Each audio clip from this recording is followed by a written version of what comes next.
Hey everybody, welcome to the 1804 show, chapter 2. I'm your host, Dollar Will, and this is 1804 History. And I want to say before I start the video, y'all know what to do. Hit that like button, subscribe to the YouTube channel, the 1804 show, chapter 2, and let's get started. So, I kind of took a few days to gather all my thoughts and do my research on this legend because I didn't want to mess it up. I wanted to be really thorough with my information that I have encountered against this guy. And he was pretty much influential. He was, the king of LA gangs and everything. And it's just crazy how he been dead for over 18 years now and really created a generations of violence and disruption against the Black community. But we all can sit here and point the finger of why and how things got so bad. But yet, we don't want to take responsibility for, the police and the higher ups who didn't, make sure that we was protected too. And it took a bunch of kids from Los Angeles to, formulate a gang. And it all started positive at first, but there really wasn't no guidance. There really wasn't no morals beginning and no plan, basically. And it pretty much became a destructive thing. But I will say that eventually you become what you hate. And at first, he was determined to make a gang and make a group of guys, to help the community out. But it just got out of control. But he was born December 29th, 1953, and died December 13th, 2005. And basically, he was born in Louisiana, New Orleans. And he moved to California when he was still a kid due to the Great Migration. And he was the only child, and he basically would get bullied as a kid because he was small in stature. He was kind of like small for his age, so he would get bullied a lot. He will get beat up, really started to hang around with the local people down there and participate in fights, or dog fights and stuff, and will be drinking and doing drugs. But after the dog fights, they will basically make the kids fight. So he would have to fight kids bigger than him. And a lot of times the police would show up and they would not do anything to help him. So he made it his vow to make his body like a killing machine. And he started off lifting weights when he was in a detention center. And he got so swole. And everybody would go to him whenever it was an issue. Either like the neighborhood or girls would come up to him and be like, hey, my boyfriend smacked me, You know what I'm saying? So he will basically was the guy to call if you had some beef or you had some trouble. So he became a leader of his own gang with like a group of friends on the west side of Los Angeles. And then one day, Raymond Washington, who was a leader on the east side, and they came together with this plan, with this idea. And allegedly, he wasn't the co-founder of the Crips. It was Jamel Barnes and Marvin Farmer and a couple other guys who was already there before he got into the game. But it just so happened that he was like the biggest, you know, strongest. Because a lot of them gang members back in them days, they had like them physiques, like them gyms physiques, you know what I'm saying? Like them pro wrestlers physiques. And they was kids. These were like 15, 16-year-olds. And they were just, you know, doing this just for something to do and stuff like that. And then it got to the point where it got so large. Like he was basically expelled from school because he was fighting a lot. So he went to several schools and he was recruiting. You know what I'm saying? They would actually will go into these different neighborhoods and start recruiting like at least 10, 20,000 of them. Just imagine like 10 to 20,000 people up in your hood and stuff like that. So that's how the Bloods got made up, because they got tired of the Crips going into their neighborhoods like practically every week, and they would be outnumbered. So the Bloods had formed to protect their neighborhoods. And that's why I always tell people, like, gangs isn't always a bad thing unless it's out of control, unless it's no leadership, no objective, no plan. But it was just so many of them to the point that they started to turn on each other.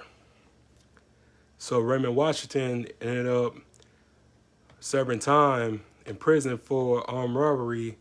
So at that time, Tookie ran the gang.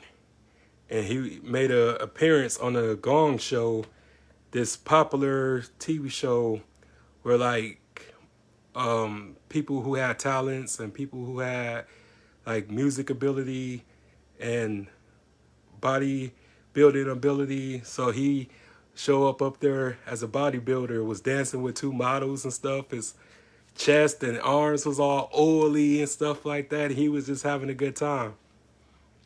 And that was just really weird because they was like, man, you the leader of the Crips, man. What you doing dancing on TV and stuff like that, flexing your muscles and stuff?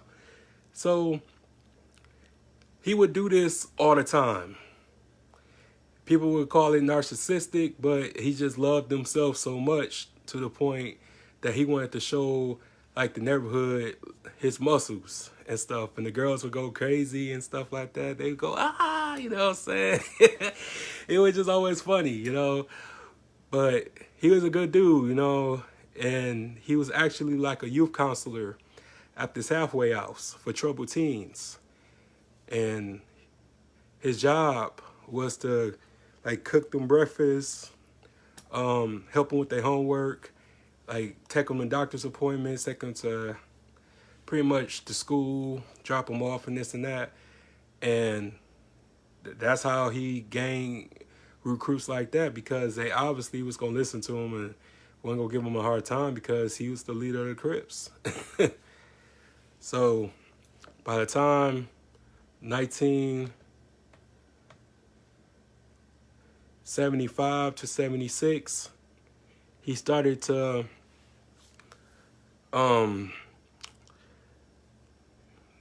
take steroids, and he started to smoke PCP Sherm, because he realized that it was certain drugs can help him get stronger.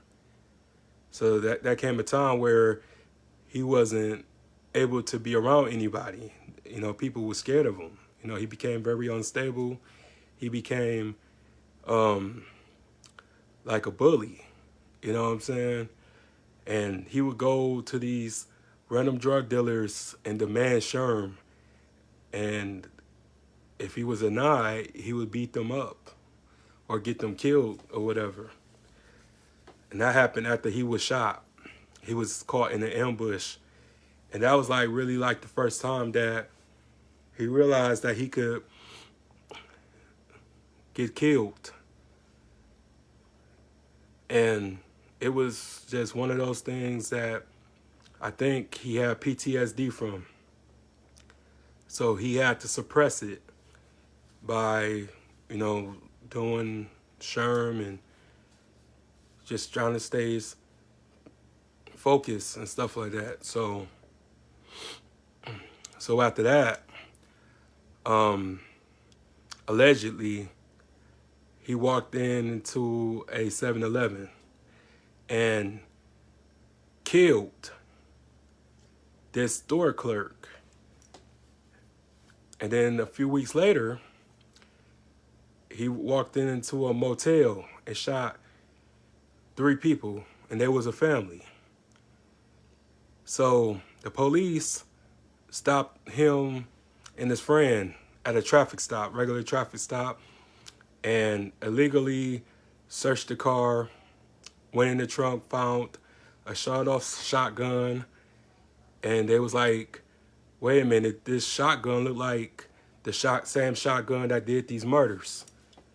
So the guy that was driving Tookie said that, yeah, he did those murders and stuff like that, but I ain't had nothing to do with it. So he was arrested on 2 counts of, hold on, let me get this right. 4 counts, sorry. 2 counts of robbery and 4 counts of first-degree murder with special circumstances.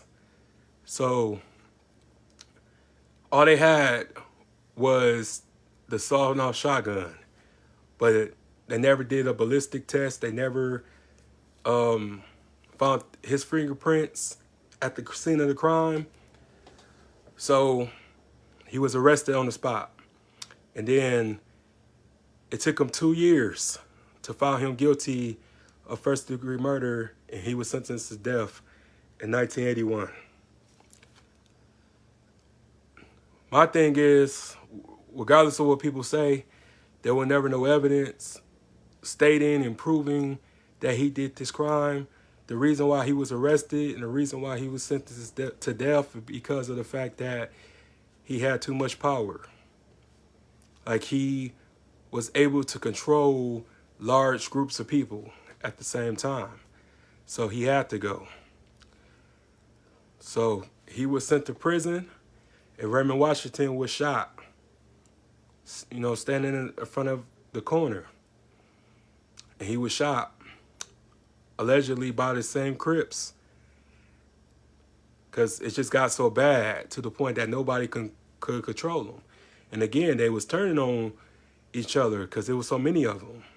They became like vigilantes, really wanted to just do their own thing. And it's so bad when you think about it because it was positive at first. But when he was sentenced to San Quentin prison, he was put in solitary confinement for 6 years because he would fight. He will be disobedient to the guards, and he tried to sleep with one of the female guards there too. So he was wild. He was wild, but they said that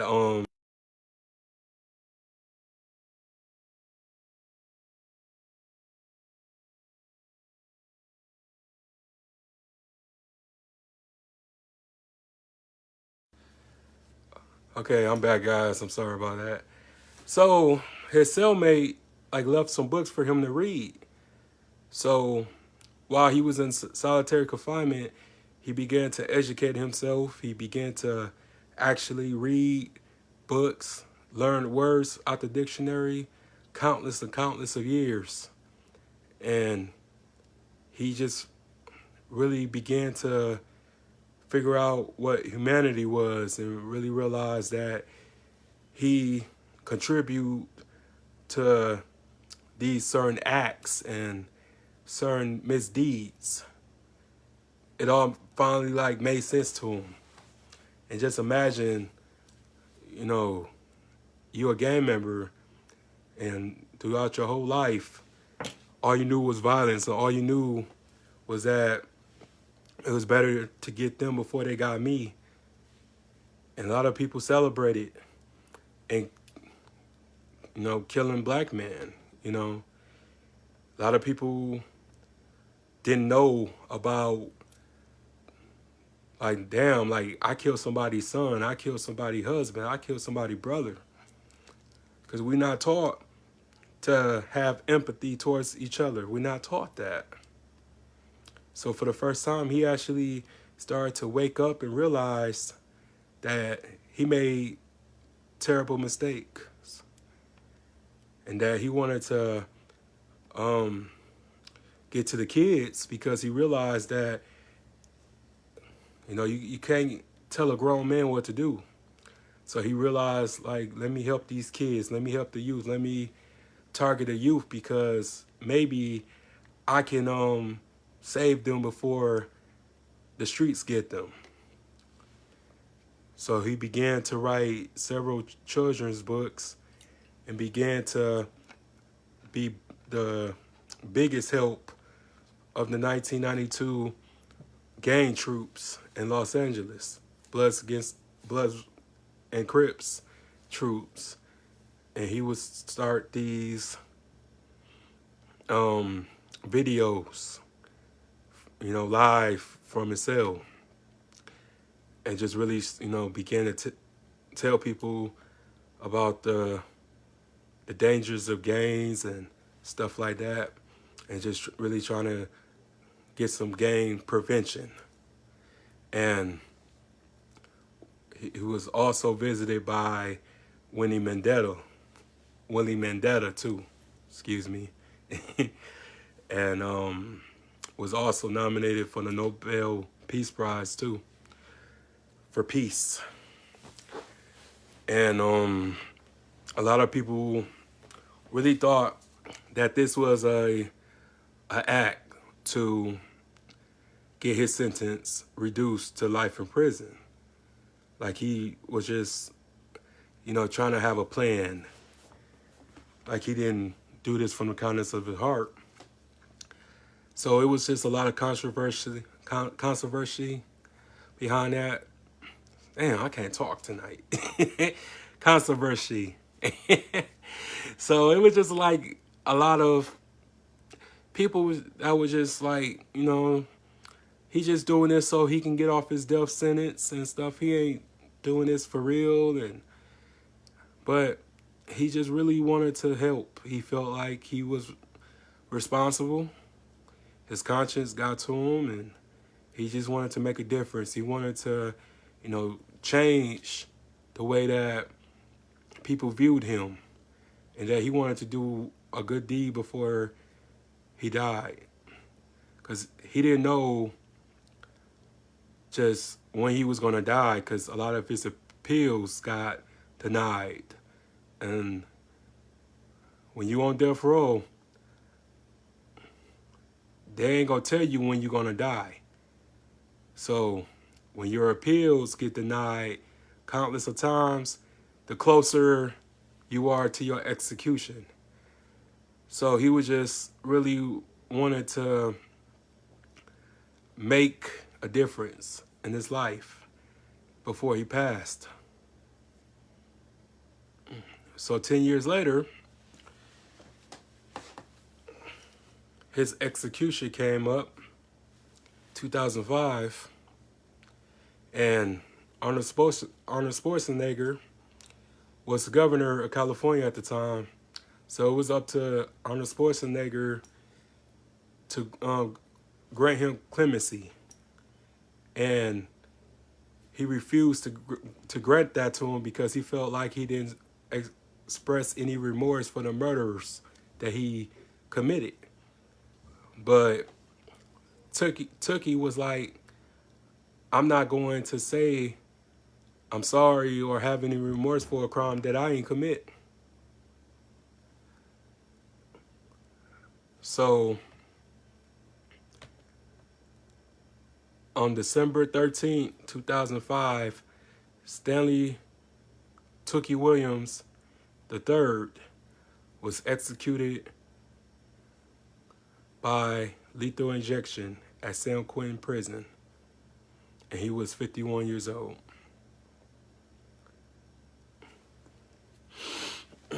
It's just a sad story, man. A sad ending to a legend who written books for kids, and just because somebody was bad doesn't mean he was an evil person. You know that phrase, when you know better, you do better?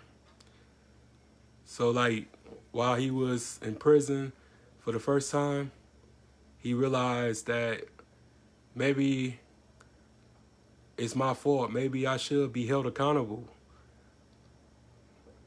Just because it's too late for me doesn't mean I can't make a difference. I can't, change certain things about myself and my legacy. So all he thought about was his legacy. And all he wanted to do was just help these kids and help teenagers and tell them, like, look, this gang shit ain't cool. Look what they did to me. I created all this. And now, like, the Crips is worldwide or nationwide. I don't know if they overseas, Africa, or whatever, but they're like the biggest gang in the country. And these was just little kids, 15, 16 years old, was just trying to find something to do. And they created the biggest gang. You know what I'm saying? And that's why, like, it kills me when people just want to do this type of stuff, like, gang banging and stuff like that. This is real life, man. Like, this ain't no movies. This ain't no video game. This is not no music video. When you get killed, ain't no director gonna say cut, and you get back up and go to your trailer or go home. When you die, you dead. It's over. Like, I never really respected people who just had a good life, lived in a good neighborhood, came from a good family, came from good morals and values, and still want to be in the streets. If you're not like that, stay away from that. You know what I'm saying? It's just a lot of people just being something that they're not. You know what I'm saying? It's cool to be yourself. You know what I'm saying? I never had to gang bang, you know what I'm saying? But I was never no punk. I was out here, you know what I'm saying? Hanging out with a lot of people, hanging out with a lot of OGs and stuff like that. And then a lot of people would just tell me, go home. Stay away from us and stuff like that. Get a job. Go to work. Go to school. And I'm grateful for that. And I just sit back and think about when he was in that chair,